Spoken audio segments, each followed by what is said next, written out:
Welcome back. There's a list of famous celebrities from Nebraska, and among them is the one and only Dick Cavett. This past weekend, Dick was in Lincoln sharing the lead center stage with Paula Poundstone. And while he was in town, our Lance Schwartz got the chance to sit down with this legendary entertainer. Hello everybody, it is only appropriate that we are in the Nebraska room in the Cornhusker Hotel with one of our native sons. Thank you so much for being with us today, Mr. Cavett. Are you proud of your son? Absolutely. Yeah, the Cornhusker is a large part of my past, and of course Lincoln and Nebraska are even larger parts of it. And I always get a kick of coming back, but I'm always sad to see that something that I knew is not there. Fortunately, one very important element remains from Dick's childhood right here in central Lincoln. I like to go back and see the elm tree that I used to climb. My father and I put in a thin as a fishing pole oak tree at 1825 South 23rd, and the last time I was there, it was this big around. Wow. Dick recalls his frightening first visit to this 400-foot tall skyscraper. They led me over to right down in front of the Capitol building, and I was overawed. I was panicked at first. I thought it was going to fall down on us. I was not a well-educated child at 3. You've lived a great deal of your life outside of Nebraska, but what is it like for you to come home? It always gives me pangs. I think they would have worn out by this time.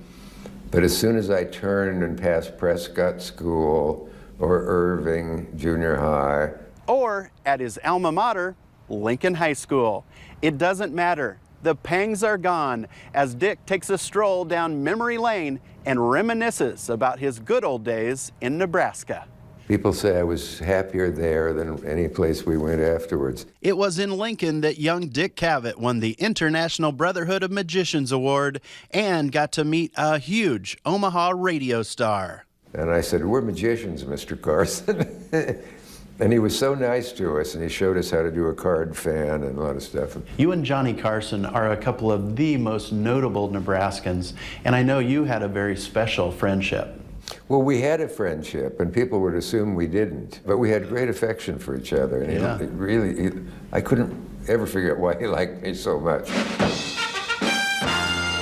The Dick Cavett Show Premiered in 1968 and was the title of several talk shows hosted by this Yale graduate, in which he got the opportunity to interview famous stars like Robert Mitchum, Betty Davis, and a seemingly endless list of Hollywood celebrities. Fred Astaire, Groucho Marx, Lucille Ball, Alfred Hitchcock. And on and on and on. Is there anything that you'd like to share with your fans in the Cornhusker State? Because they're Cornhuskers, don't move away from Nebraska thinking you'll be happier. It often doesn't happen. Well, if you ask me, the moral of this story is, if you're lucky enough to live in Nebraska, a living legend who spent most of his life in New York and California says, don't run away from the good life. Dick says he was happier here than anywhere else he's ever lived. He's got some good stories to tell. Now, is it a busy trip home for Mr. Cavett?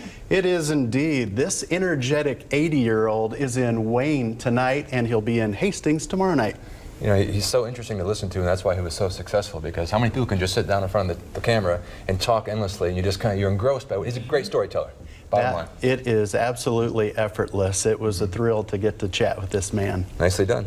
Right now, let's send it over to Ken in the Weather Center. Hi, Ken. Record